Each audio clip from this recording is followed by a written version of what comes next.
Simple Present Tense. Usage.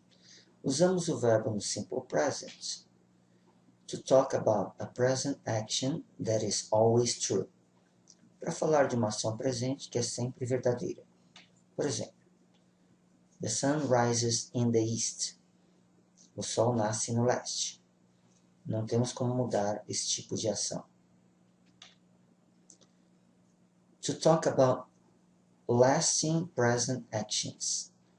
Para falar de ações duradouras presentes. Por exemplo, I live in a house in Ipiranga. Eu moro em uma casa no Ipiranga. Dá para mudar essa ação, porém eu não fico mudando toda hora.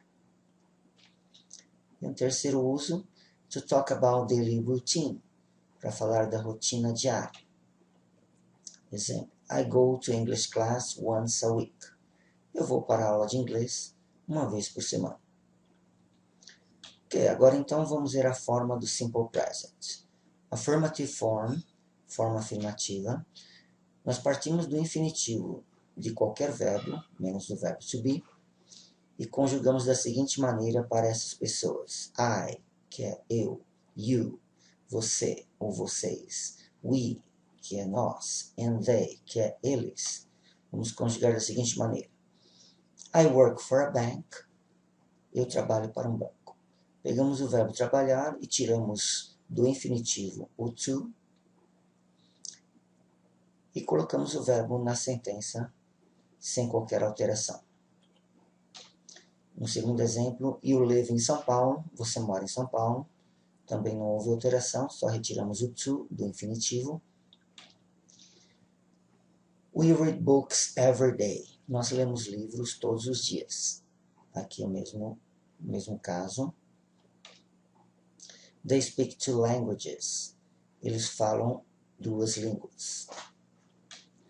E my friends listen to music a lot. Meus amigos ouvem muita música. Neste último exemplo, my friends equivale a they, que são eles. Então, por isso o verbo fica conjugado dessa maneira. O verbo to listen, retira o to e coloca somente o verbo listen.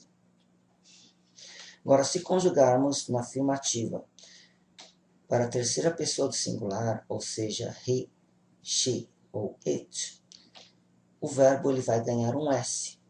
Esse S não é um plural, mas sim a conjugação do verbo. Então, para falarmos que ele trabalha em um banco, he works for a bank. Verbo morar, she lives in São Paulo, ela mora em São Paulo, acrescentamos um S. It flies to the south, ele voa para o sul. Esse it se referindo a um avião ou a um pássaro. He speaks two languages, ele fala duas línguas. Também acrescentamos S no verbo. Maria listens to music a lot. Maria ouve muita música. No caso de Maria, o nome foi substituído pelo pronome she. Por isso, continuamos utilizando o S no verbo. No caso da terceira pessoa do singular, ainda usamos para esses verbos que terminam em O, S, SH, CH e X. Ao invés de acrescentarmos simplesmente o S, vamos acrescentar ES por questões da pronúncia. Então, por exemplo, he goes to the club on Sundays. Acrescentamos ES no verbo, já que temos que conjugá-lo na terceira pessoa do singular. E ainda ele termina em O. Para verbos terminados em S, she misses you. Ela sente sua falta. Acrescentamos ES. John washes his car on Saturdays. O John lava o seu carro aos sábados. Rita watches the soap opera every day. A Rita assiste a novela todos os dias. Peter fixes cars. O Peter conserta carros. No caso do verbo to have, ao invés de acrescentarmos simplesmente S ou ES, houve uma redução aí. Do have, ele mudou para has. Então, ficamos, this car has an airbag. Este carro tem airbag. Na forma interrogative form, Em português, você simplesmente acrescenta uma interrogação e muda a entonação quando vai fazer uma pergunta.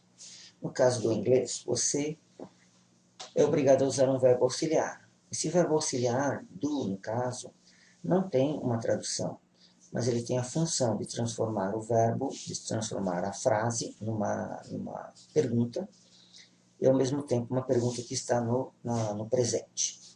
Então, do I like to read books? Eu gosto de ler livros, fazendo uma pergunta a mim mesmo. Um outro exemplo, você joga futebol aos finais de semana. Também somos obrigados a colocar o verbo auxiliar do. Do you play soccer on weekends? Você joga futebol aos finais de semana. No caso do we, também colocamos o do. Do we study English together? Nós estudamos inglês juntos? Um outro exemplo com o they. Do they live near here? Eles moram aqui perto? Então, no caso dessas 4 pessoas, I, you, we e they, utilizamos o do quando queremos fazer uma pergunta, e esse do ele é posicionado antes do pronome, no caso I, you, we e they. No caso da terceira pessoa com he, she, it, a mesma coisa, só que ao invés de colocar o do, vamos colocar o does na frente do pronome. Então a pergunta, does she play soccer on weekends? Ela joga futebol aos finais de semana? Um outro exemplo com he, a mesma coisa. Does he study English together? Ele estuda inglês junto. E um último exemplo. Does it live near here? Ele mora aqui perto. Ele se referindo a um animal ou a um animal. Para respondermos essas perguntas, por exemplo, do I like to read books? Yes, you do. Sim, você gosta. Utilizamos o próprio verbo auxiliar para responder uma pergunta feita no presente simples. A segunda pergunta, do you play soccer on weekends? No, I don't. No caso da negativa, usamos o do mais o not, contraindo, originando a forma don't. Do we study English together? Yes, we do. Sempre utilizamos, então, o verbo auxiliar na afirmativa ou negativa para respondermos as perguntas de sim e não.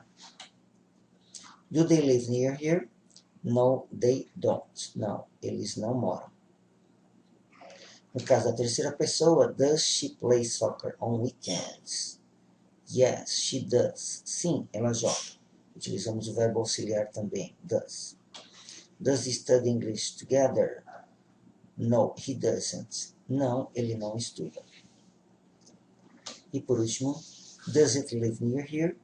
No, it doesn't. Não, ele não mora. Na forma negativa, negative form, utilizamos o don't, que é a abreviação do do, mais o not, e mais o verbo sem alteração nenhuma. Então, por exemplo, I don't work on Sundays. Eu não trabalho aos domingos. You don't work on Sundays. Você não trabalha aos domingos. We don't work on Sundays. Nós não trabalhamos aos domingos. They don't work on Sundays. Eles ou elas não trabalham aos domingos. No caso da terceira pessoa do singular, he, she, it, utilizamos o does mais o not, formando a forma contraída doesn't. Exemplo, he doesn't work on Sundays. Ele não trabalha aos domingos. She doesn't work on Sundays. It doesn't work on Sundays.